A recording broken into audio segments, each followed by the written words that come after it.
Hey, what's up, everybody? Welcome back to the Rolling With It podcast. Today I have Dr. Meg Haworth, and Dr. Meg Haworth is a holistic healing expert with over 2 decades of experience in nutrition, cooking for celebrities, and intuitive development and the mind-body connection. She is the 10-time publisher, best-selling author of Get Well Now, international speaker, and YouTube TV host of Intuitive Turning Points, Stories of Successful Entrepreneurs.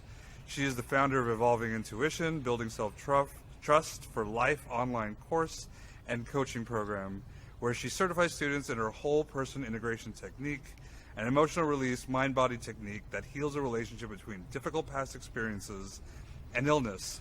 She has been featured in the LA Times, NBC Nightly News, The Huffington Post, and Hay House Radio, to name a few. And you can find her on the web at www.meghaworth.com, and you can see all of that information below in the description. Welcome, Dr. Haworth. Such a pleasure to have you. You have such a ridiculous resume. It's crazy in a good way. Crazy good. Yeah, absolutely. Thank you so much for having me, Vic. It's always a joy to talk to you.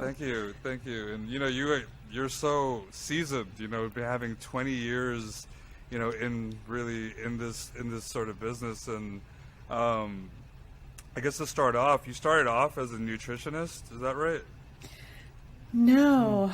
Gosh, where did I start? Yeah. I started off healing myself. Mm. And it was being literally obsessed with, and I know you've been through this yourself, with books on mind-body medicine and nutrition and spirituality, and following, all of the people that were really, really becoming popular at that point, like Carolyn Mace, Mm-hmm. Gary Zukov, Deepak Chopra, Dr. Andrew Weil, Dr. Christiane Northrup. I was following all those people 25 years ago and just reading everything I could get my hands on and taking workshops and trainings and all kinds of things, and eventually landed in school for transpersonal psychology. I even took naturopathy. I was starting a naturopathic physician's degree. So, and I ended up dropping that to go into transpersonal because I was just like, this is it. And what did you have? What was the illness that you had that you healed yourself from? I had over a dozen of them. I was in my 20s. I was in and out of doctor's offices for almost the whole decade. And I had irritable bowel syndrome and gastritis, and I had migraine headaches and chronic depression, like horrible depression. And then I had muscle spasms that I would get in my neck and upper back from scoliosis. And it turned out it was also from food. Certain inflammatory foods would cause muscle spasms in my body. And I just didn't know it at the time. And then I had endometriosis. I'm just like sort of going down the body and thinking about all the different systems that were affected. It was pretty much everything except the heart. But mostly it was the digestive system. So leaky gut syndrome. Right. That was another one. And then so you healed yourself through essentially energy healing, emotional type healing modalities, and you have your specific technique to help with energy release, correct? Yes, and I also the first thing I really went into was diet, because we're all trained to think about healing as being a physical thing. So I went to the physical first, but I went to the physical in the natural world to see how the natural world could help support my body, and it did beautifully, between eliminating the foods that were damaging my body and then introducing more foods that would be healing to my body, that really helped. And then also herbal medicine and acupuncture and all those different things. I tried so many different modalities, and they all contributed to it. And I think that's important for people that are just sort of trying to go through their own healing experiences. I think it takes a team, It takes a village literally to help you get through all of it. So right. And that led you to becoming a nutritionist. And nutrition and cooking. And you cooked for celebrities. Yeah. Can you share what celebrities you cooked for? Yeah, I never signed an NDE, so ha ha ha. Right. No, I'm just kidding. Yeah, so I cooked for Michael Weatherly from NCIS and Bull for several years, and then Martin Lawrence Ballard, who's the $1 Million Decorator. He's the decorator to Cher and Elton John, and Hollywood's top business manager. I cooked for them for 7 years. Like they manage like everybody, Wow. like Ellen DeGeneres and, all these big names, Cody DePablo from NCIS. And then, there would be dinner parties where, people would be sitting at the table like Piers Morgan, and here I'm serving him dinner. Wow, that's cool. That I just made in the kitchen. So there were just so many different people that I met along the way. Yeah, it was really fun. Maria Bello. So how did you go from that to transitioning into intuitive work and more of the emotional energy, mind-body connection stuff? Yeah, I actually did the intuitive work, and the emotional transpersonal psychology was already in place when I became a private chef. It wasn't even something I set out to do. It was one of those things that when you open your intuition, and I was already just open at that point to following the breadcrumbs, of your life. But when you open it up, synchronicities open up too. Opportunities come to you because you're open to the quantum field, you're open to the possibility of things, anything happening. And so I never set out to be a chef. I never set out to work with celebrities. And I know that people are dying to get in those kitchens. And I just sort of literally magically floated in. And that's one of the great gifts that developing your intuition provides. But what was weird was, I was a transpersonal psychologist, and then the recession happened, and then the chef thing happened, and then I lost like 65% of my business as a spiritual psychotherapist. And nobody even knew I could cook, which was the ironic thing. They're like, wait a minute, you cook? Right. It's like, oh yeah, I used to own a bed and breakfast and retreat center, and I learned how to I grew up cooking. My parents were from the South. Everything revolved around food. Right. So, I understand that. Yeah, so that was so it was sort of transpersonal psychology and then chefing. And then I was struck by lightning, and that was the moment that everything turned.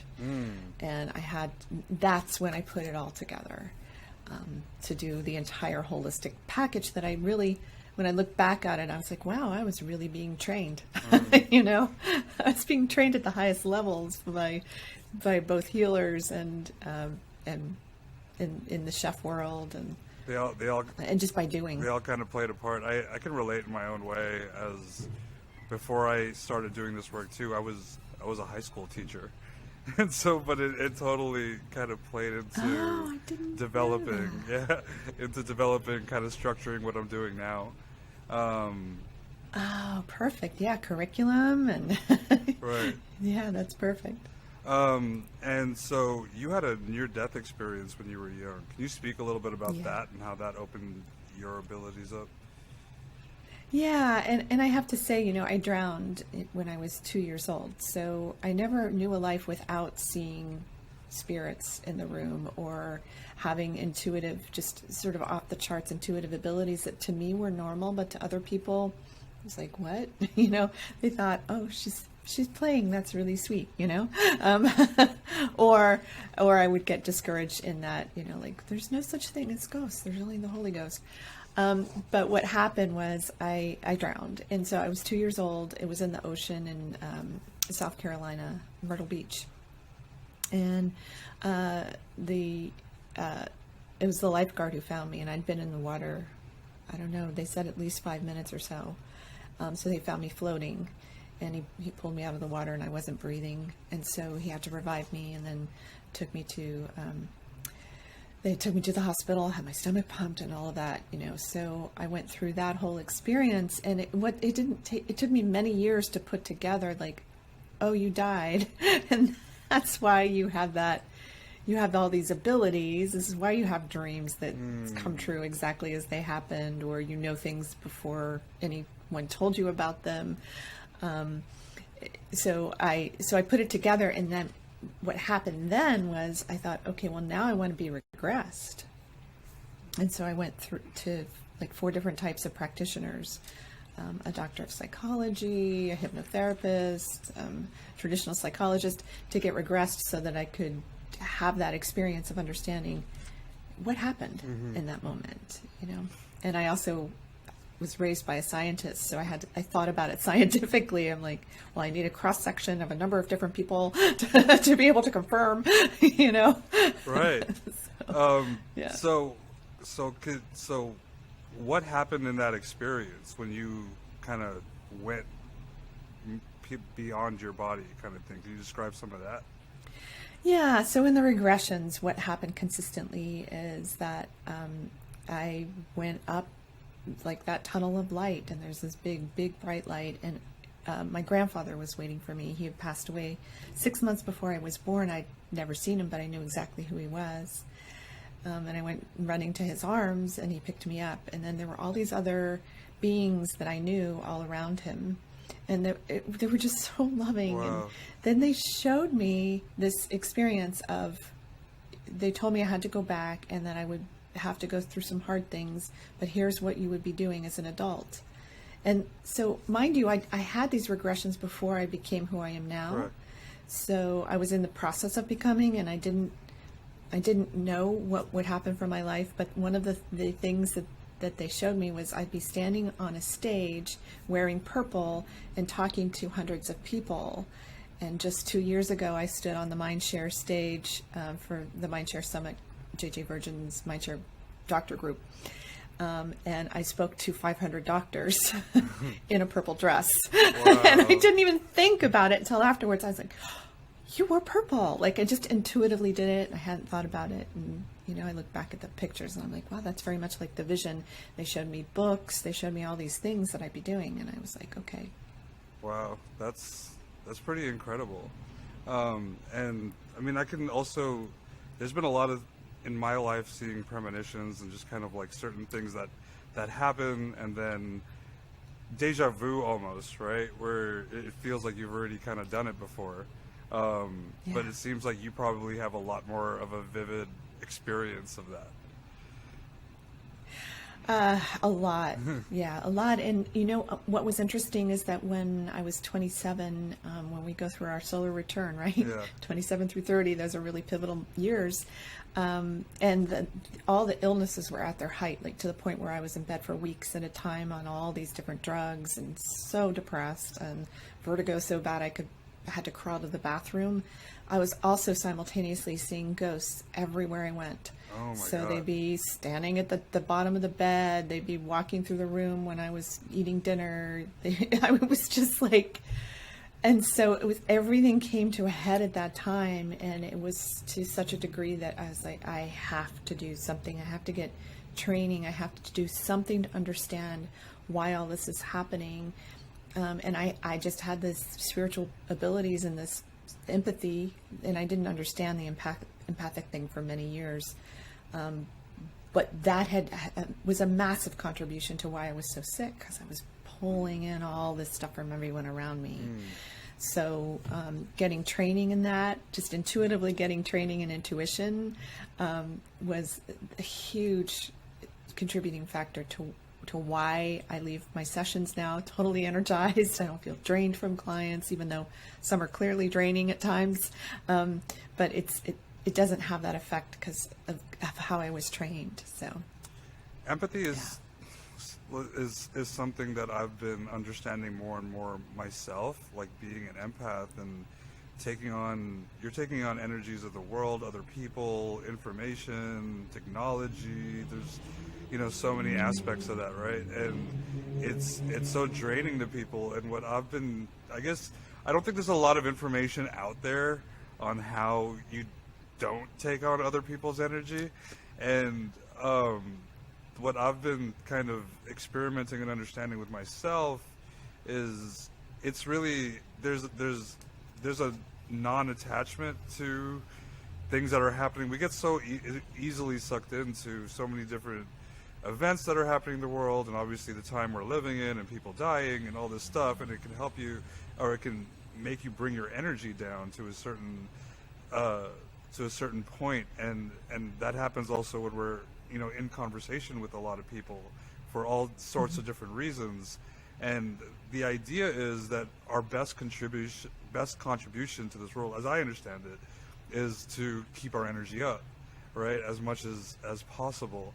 And so I kind of frame it or understand it in a way of just being non-attached, not taking everything as personal, and kind of getting more into like a joyous a state as much as I could. And so, what else could you say about protecting ourselves and honing our empathic qualities without it draining us, and using it more efficiently for humanity in the world? Yeah, thank you for asking that question. It's a big one and an important one because so many people are exploring this today. And I think one of the first things to do is to start changing the idea that empathy has to be draining. We kind of are all thinking that it's draining, it's awful, and or that we're being attacked somehow by other people's energies or other people's experiences or their emotions. A big part of becoming honed with your empathy, that's sort of how I talk about it, is having it tempered versus having it just like I'm this sponge that's just sponging it all in. Right. A big part of it is really about honing the intuitive abilities, and in order to do that, you really need to clear those things that are in the way of you being able to do that. So you clear these past experiences, and it's not the experience itself, it's the way your energy system has remembered the experience. So it's your body mind remembers the experience. So say you went through something really traumatic and your body mind's remembering in your stomach, there's a tremendous amount of anger or sadness or fear, and it's just draining you over time. So you're also going to hook into other people on that vibration of anger and fear and all of that. So in a way, yes, it is about shifting your energies to those higher frequencies of love and joy and peace and kindness and caring and all of those other things, and standing in your harmony. Because when you're in your harmony and you're in front of somebody else who's in their disharmony, they're in their discord, you don't have to go down there with them. You don't have to meet them at that level. But if there's a lot that's still not cleared, you probably automatically will. So really, that's a big part of what I teach people in my intuitive course, Evolving Intuition, is it's sort of a layering effect of you do this, this, this, this, and this to help you hone your empathy. And a big part of it is honing your intuition, and then learning my technique, whole person integration technique, that helps you remove the blocks. So you can do that on your own, and you can help other people with theirs as well. And when I say blocks, it's really the energetic emotions, thoughts, feelings, and beliefs, and how your body has stored those from experiences that were difficult for you to go through. Right. And what is your technique called again? Whole person integration technique. And could you give us a glimpse of what that entails? Yeah, absolutely.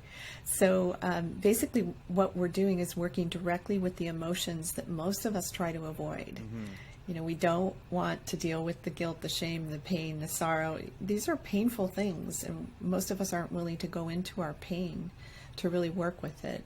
And so instead of the whole person integration technique works in a way where instead of getting into the story itself, you are really witnessing the story of the emotion, the thoughts, feelings, and beliefs that got encapsulated into the energy field during that time, that something or a series of somethings happened over and over and over again. So I think, people that really talk about the quantum field, or they talk about brain science, will say it's about creating new neural pathways, because you've basically worn this neural pathway through this particular way. And it's a technique that does that.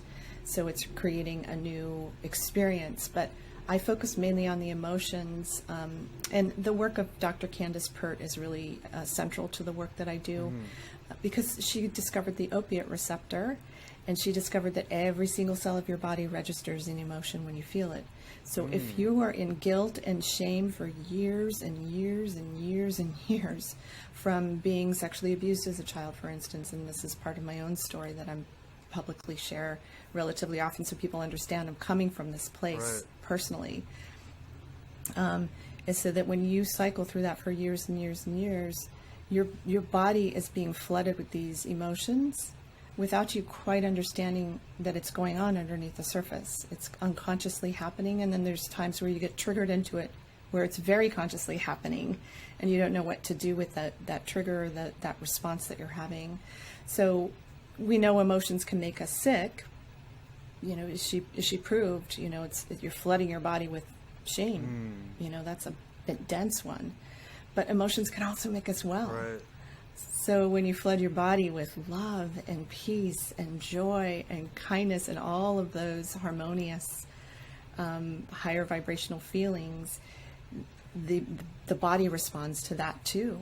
And so emotions can make us sick and emotions can make us well. They're sort of like a real basic way to look at whole person integration technique, because it's releasing that old experience and how it was held in the energy field, and bringing in the new. So it's like an old app gone, new app, here we are, yay.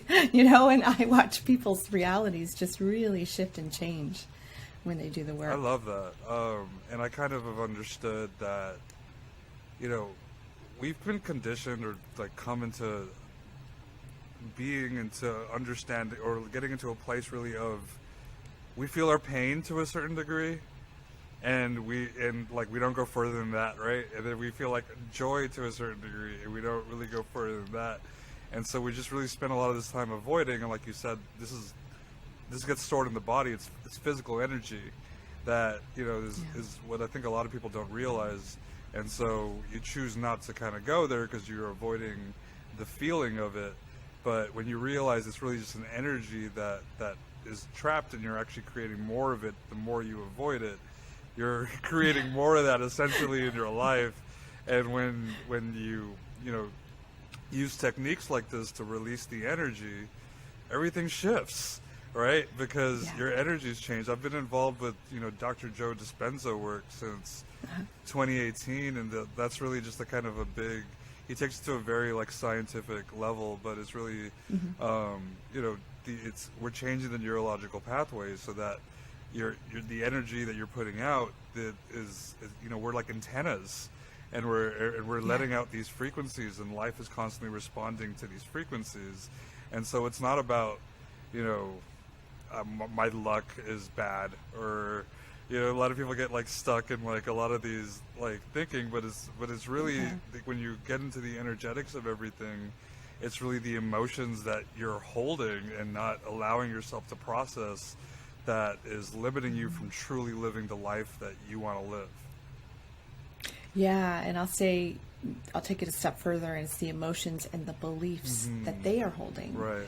Because those beliefs will create this experience in your life that is not good. It's not fun, but you don't know that you even believe it. Like, I watch my clients discover things that they're believing. They're like, wow, that's in my stomach. That's in my power center. Right. No wonder I feel powerless in the presence of this thing in my life or that thing in my life. Well, it's also because people are like, you know, we're you know, we're taught in school and stuff to be very logical, and, you know, to prioritize intelligence and knowledge and all this stuff. So we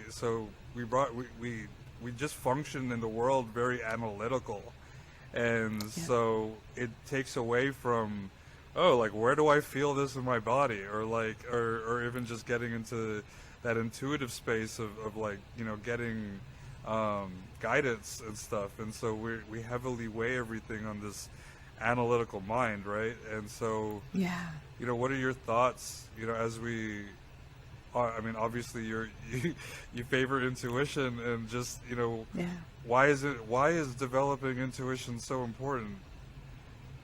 Oh my gosh, it's so powerful. We're talking about intuition and intelligence, and I just published a video on YouTube last week on my Dr. Meg Haworth channel about intuition versus intelligence. And so, so go watch that. But, you know, basically, intuition, I think of as your inner business partner, if you're in business like you and I are, your inner writer, your inner artist, your inner whatever it is that you do in life. It's your inner guidance system, and it's there to help you through your life. And yours is very specific and personal to you. And it comes from the only permanent part of you, from the energy system. And the more you understand the different levels of intuition, the different levels of vibration, of frequency, of the body, and how the body is really a grounding rod for intuition. There's a lot to it. There's a lot behind it. It's not just listening to this voice that tells you to go left or go right. It's so much more complex and profound than that. And the deeper you go into the study of this, the more you discover about that. And your body is like that tool that helps you do it. Because it's like every cell, atom, and molecule of your body is being energized by your spirit, by your energy system. And, so it's the most powerful and profound part of you. Another thing it helps you do is it helps you to develop all of your brain. That whole idea that you only use 10% of your brain is really not the truth. But when you intuitively develop your intuition, you're balancing more with the right brain. And we live in a very left brain culture, as you just brought up. Logical mind, yeah. Very logical. And that we celebrate that over all things. And but I think that we're really missing out on the most important part of ourselves when we sort of dismiss intuition, or we think of it, we write it off as like something that's sort of airy-fairy or out there, when it's powerful. It's probably the most powerful part of ourselves. I like to quote Albert Einstein. In my work, I have a number of quotes on Instagram from him, because he really said that intuition, he thought, was more powerful than intelligence. And it was some quote about how intuition is the master and intelligence is the servant, and we've given more credence to the servant than to the master. We haven't really given it its just due. And he says he could never have created the theory of relativity without his intuitive inclinations. That it was fully. He said it was very much responsible for that. So, and a lot of great thinkers say the exact same thing. Yeah, I agree, and I've heard quotes that intuition is like the GPS of our soul, or like it's always leading us to like our highest happiness and our highest possibilities, and it just seems that the logical mind limits us from experiencing all of that stuff, because a lot of things that come from your intuition are not logical. Yeah. Oh, I know. And that's one of the hardest things about it. It's like, wait a minute, that doesn't make any sense. Yeah. I need to do that. Yeah, Like, exactly. how's that going to happen? Well, something. I mean, one example, like in my life, that has happened recently, and I think we discussed this like last time we had this conversation. But I recently moved to Sedona, and I'm from Texas, and I just had a download. I just had these thoughts that came in like in October that was like, you've never been to Sedona, you should go to Sedona. And I was just like, what? And I didn't do anything about it. I was just I went to my logical mind, I guess. I was like, all right, whatever, like where did that come from? And then a month later I was just talking to a psychic friend, and out of nowhere she just goes, are you thinking about going to Sedona? Because I'm getting that you're supposed to be going to Sedona. And I'm like, dude, okay. And I still didn't do anything about it. I was still kind of second guessing it. And then like a week later, my friend hits me up, and he's just like, hey man, I just came back from Sedona. You would love Sedona. And I'm like, all right, I got like 3 messages. Let me go check this out. I went for like a weekend in December, and I was just like, oh my God, like I need to be here for longer than 4 days, and it worked out for me to move in with this dude.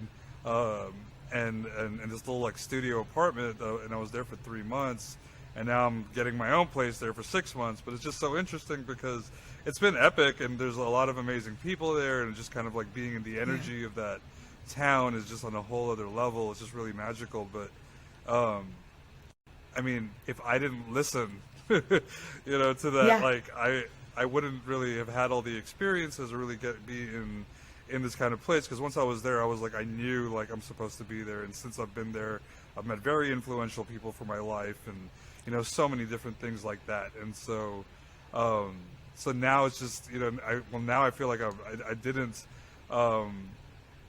didn't put the weight on it as much as I should when it came into, and I'm trying to be more in a space of every time the intuition comes, like, don't question it anymore. Just go with it and accept it, follow it, because it's always going to lead you to something kind of, beyond your expectations.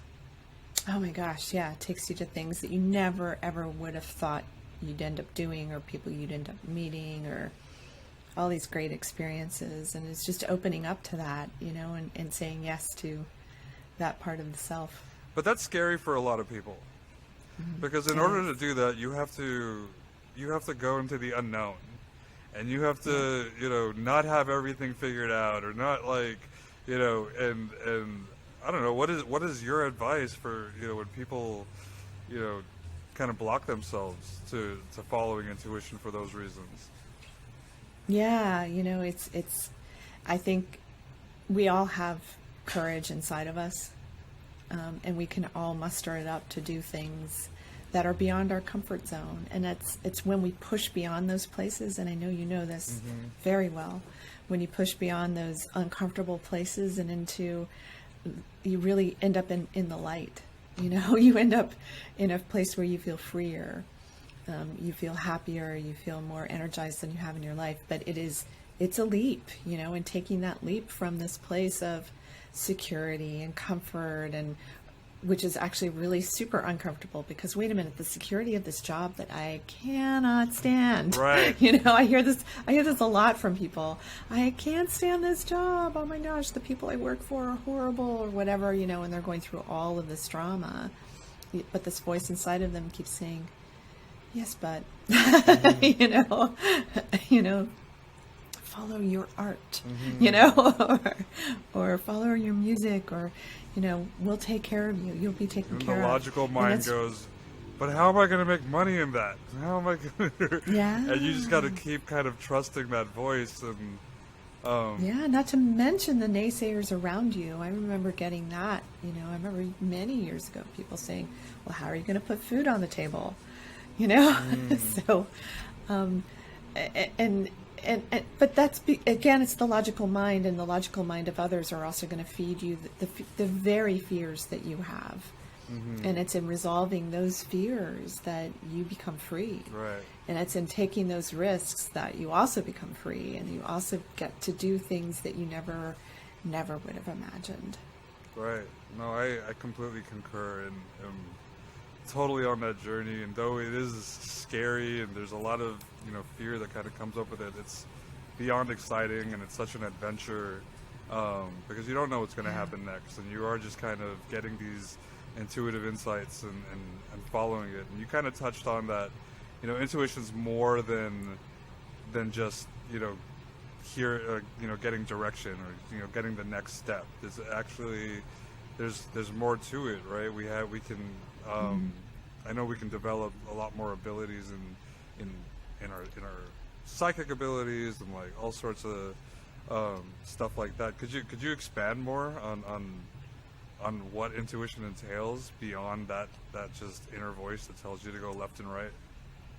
Yeah, I think a lot of people talk about intuition as something that you tap into, and I teach it as something that you embody. It really is you.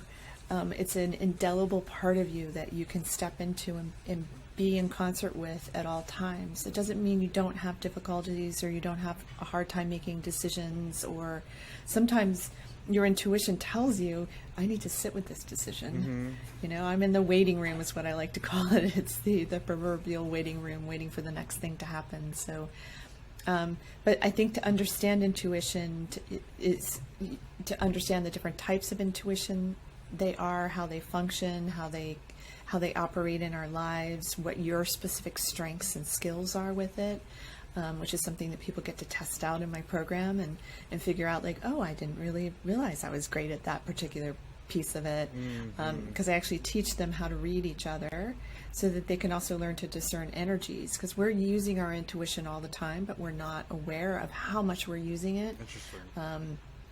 Until it's like something that's more sort of profound and clear, like the voice that just told you, don't do that, or surrender, trust, allow, whatever it is. And a lot of times that's how intuition comes, is very softly and very gently, in those ways, but it comes in so many other ways. It comes through our dreams, it comes through conversations with other people, it comes through billboards, books, Phone calls. Phone calls, all kinds of synchronicities. Exactly. Like Sedona.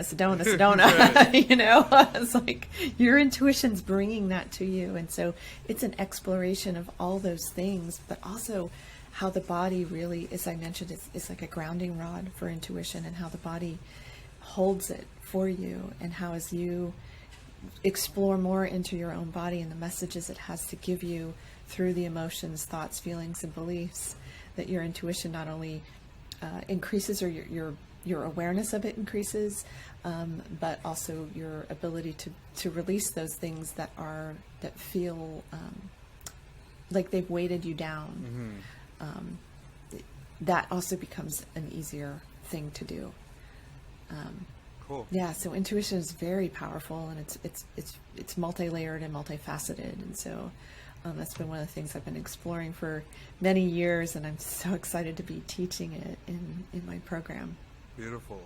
Cool. So on that note, your course, Evolving Your Intuition, can you expand more on what that's about? And I know it's about kind of similar to what we just talked about, but just more on what is the course? Why did you develop the course, and who is it for? Evolving Intuition, Building Self-Trust for Life is for coaches, therapists, healers, and entrepreneurs. And it's to take them from feeling that lack of self-trust, or lack of confidence or self-confidence in their intuition, to a feeling of freedom and a feeling of self-trust and unshakable self-trust, where they feel like, okay, I'm solid in this, I understand this, and now I can use this to help myself, to help my clients. And also it helps them to remove blocks to their intuition through learning whole person integration techniques. So they have this technique where they can help themselves, if you are in the middle of a decision and you're having a hard time, because we all still do, even no matter how much in touch we are with our intuition, it can be, especially the ones that fly in the face of reason, right? And so you can talk to that fear, you can understand it and release that fear and how your body's been holding it, to get to the other side of it. And then the clarity that we look for, and that's I think what we all look for with intuition, is that clarity comes, and then so does the answer, because it's just you can be at one with it, versus feeling like you've got a wall against it, or a wall to it. So there's that. So they get certified in whole person integration technique. Plus they learn all those things that I just talked about, intuition and the different levels and layers and what your specific skills are. And then we have this community where they get to work with each other inside the group or outside the group with live coaching every week. And we do have 2 hours of live coaching right now, and then we'll expand it as the course grows, because what it is you can come in at any time. So it's not like I'm starting this on May 15 and going for 6 weeks. It's something where you come in at any time. It's a pre-recorded modules, and then we have live coaching every week, and which is really, really fun, where they also get coaching with being able to read each other, and then we can talk about anything in the modules. Like I said, like dreams is one of the sections. Empathy is a section. Dealing with empathic overload, which I know a lot of coaches, therapists, and healers are dealing with. And when they have those different steps or those different levels of the process that I teach in the program, that intuitive ability and that empathic ability really starts to come together and sort of hone. And there are some specific exercises that they can do for that as well. Yeah, so Perfect. there's that, and then there's a Facebook group, of course, where we contribute things that we're learning or things we have questions about. So yeah, it's a lot of fun. Well, it sounds like vital information, especially in this day and age, and especially because I feel that there's not enough information out there on evolving your empathic abilities and intuition, and so it seems like you're covering kind of all of that. So for whoever's interested, definitely check out it's drmeghaworth.com. Yeah, it's just meghaworth.com. Meghaworth.com, and again, that's in the that's in the description below. And I just wanted to touch on one more thing. You said something a little bit that's kind of like stuck in my mind right now. You said even like the billboards and the signs and the stuff that we see are a part of intuition, and I don't think I ever put that together. I always saw that as kind of like an external thing, but that all the signs and synchronicities and things are also a part of our intuition leading us to whatever it is. Absolutely. And the synchronicities happen all the time, but we often miss them because we're not connected to this part of ourselves, But I know you can attest to, the more you've become connected to this part of yourself, the more these things happen that are just like, wait, what? Like, They happen all the time now, it feels like. I know. That whole idea of out of the blue experience, it's just like we're in the blue all the time. Awesome. And here it is. We're swimming in this beautiful ocean of spirit, Awesome. Well, thank you so much for joining me on this conversation on my new podcast, and for whoever's watching and listening, definitely hit up Dr. Meg Haworth to evolve your intuition and open up your gifts so that you can actually live this life for being led to your highest possibilities and happiness, because that's what this is all about, to really thrive and live the life that you truly want to live. Is there anything else you'd like to add? Oh my gosh, thank you so much for having me on the show, and I'm so excited for your book and your success and all of the wonderful things that you're bringing into the world. Oh, wow. So Thank you so much. So yeah.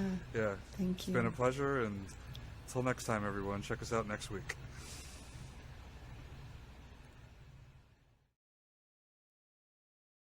Hey guys, I hope you enjoyed that episode.